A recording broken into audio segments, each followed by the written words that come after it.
Hello everybody, it's Kirsten here.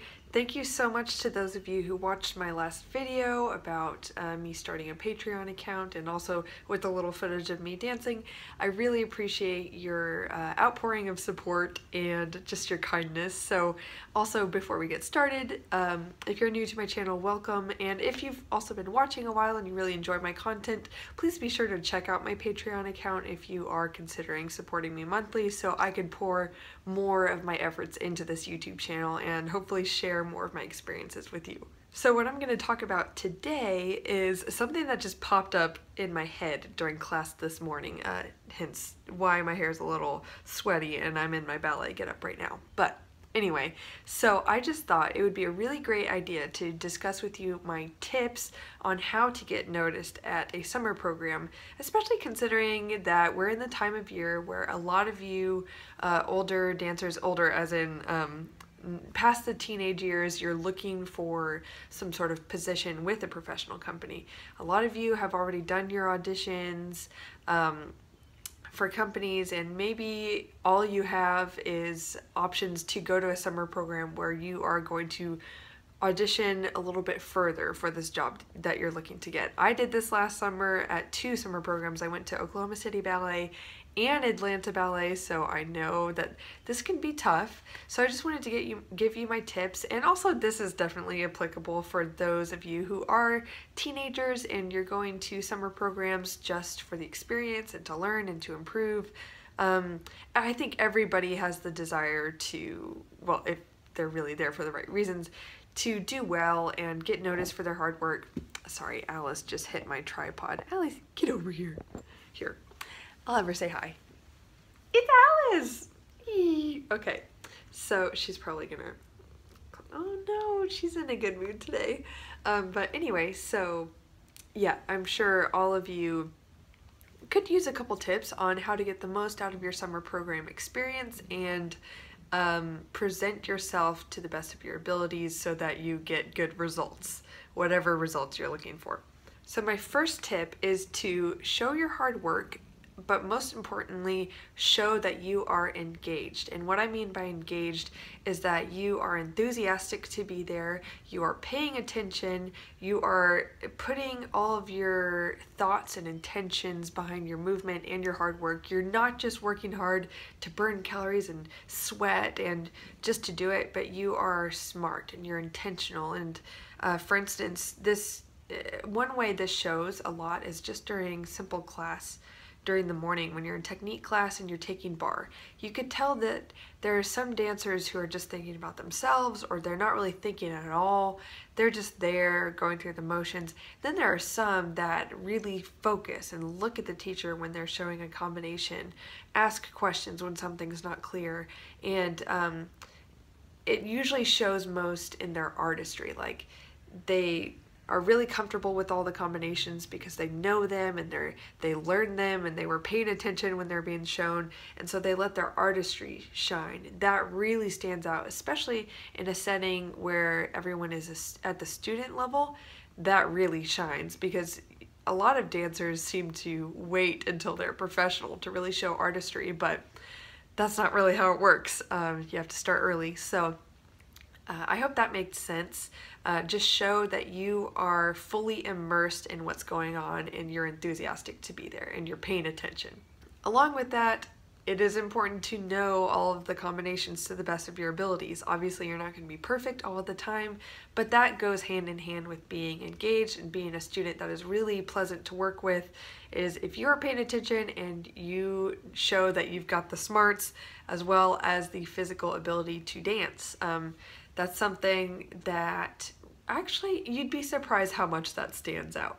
The third tip I have is to stand at the front and show your confidence.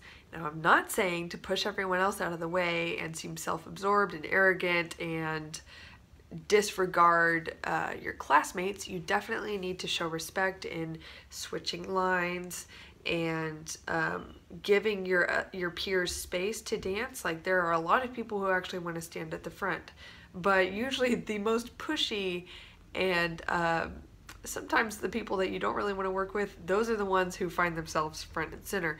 So try and be reasonable about it, have a good attitude, But show your intention that you want to be at the front as much as you can, while also being aware of your surroundings and your classmates. As in, what's most important is not that you stand in the front during every combination, but that you are not at the back during every combination. Show that you want to be seen. Stand at the front when they are showing a combination, so you could show that you are learning and you are picking everything up and you have all the details. That is really going to help you to stand out, and just exerting that confidence that comes along with willingly being seen and dancing at the front and being unapologetic for what you're doing. That really reads very well, and confidence is a super important part of getting noticed. Not cockiness, but confidence. My fourth tip is to be communicative. So what I mean is to communicate with your teachers. If you have a question, now make sure your questions about the combinations are reasonable. Hear the teachers out, be observant, and think for a second if your question is really necessary before you just jump in and ask a question, because it's kind of a touchy thing. Asking questions can be a valuable tool for showing that you are engaged, and if something legitimately needs to be cleared up, it's really nice to be the student that sees the problem and asks for the solution if a combination doesn't quite make sense. But at the same time, if you're the student that is just asking questions because they weren't paying attention, or they just want to ask a question, even if it's not like super important to get an answer for it, that wastes everyone else's time, and frankly, it's very annoying. So it's a fine line, but make sure you are on the side of you're asking a question because you're paying attention and there is an important problem or question that needs to be answered. Also, communicate very openly when you are injured. If you do experience an injury during the summer program, it's really important to have the maturity to approach a teacher before class. If you know you are hurting before class, let them know what you can or cannot do, what you plan on doing. And usually I find that it's much more positive. Instead of saying, I can't do jumps, don't tell them what you can't do, especially if you're trying to impress the person. Tell them what you can do. So say, I am experiencing some pain in my ankle, it's swelling, but I've noticed the swelling has been going down, so it is getting better. So today I can do everything but jumps. So does that make sense? The framing went from a negative, like, I can't do this, so it sounds to them like what's entering their brain is, oh, they can't do something. It's like, I can do everything but that. It is getting better. It sounds positive, and they'll be impressed that if you show that you are articulate and confident enough to go and tell them what's going on, rather than just dipping out and going and standing in the back corner and talking to someone else who's injured. If you're experiencing pain, you need to make sure that you show them the respect of telling them what's going on before you just take some sort of action like skipping a class or sitting down. That would not show very well on you. So if you are going to a summer program to be considered for a position at the year-round school program or with a position in the company, make sure that they know who you are and they know what the staff, that is. They know what your intentions are of being there. Don't assume that just because you roll up, they know, oh, she's auditioning for the apprenticeship, because you're probably in a class with a ton of other people and there's a mix of intentions in the room. So make sure that a week or two into the program, after they've seen you dance, maybe you should go talk to a member of the staff or the director or someone. If the opportunity presents itself, make sure that you go introduce yourself and say, I have really enjoyed my experience so far. Just letting you know, I would really like to be considered for this position. That goes along with the communication tip. It's really important that they get it in your head who you are as a person, not just as a dancer, and so they'll be looking for you. That's another element of not just blending in with the crowd.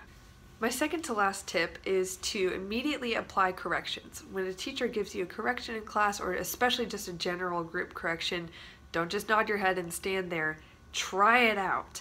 It really shows the type of dancer someone is and the type of worker that they are when they have the confidence and the work ethic to immediately try a correction out for themselves, even if it wasn't directly said to them.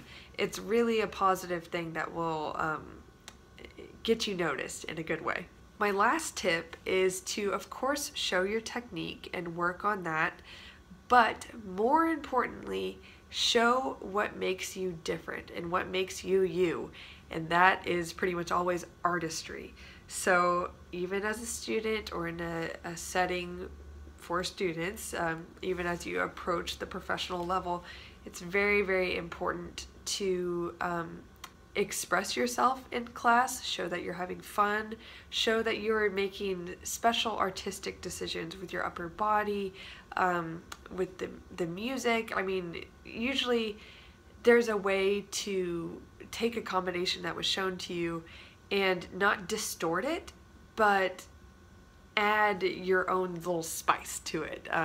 So make certain movements more flowy, some accented, play with the energy, play with your focus, or your head movements, or things like that. You can use allongé and épaulement and just different things without disregarding the combination that the teacher has shown. You can add little things to it that really make you stand out. So don't focus on everyone else in the room and what they can do that maybe you aren't as good at.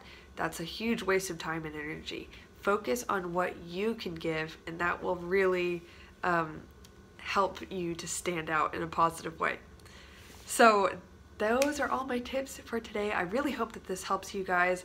Let me know where you are going this summer, what plans you have, and if you have any questions. Also, don't forget to like this video if you enjoyed it and feel like more people should hear these tips, and subscribe if you haven't already. So I will see you guys next time.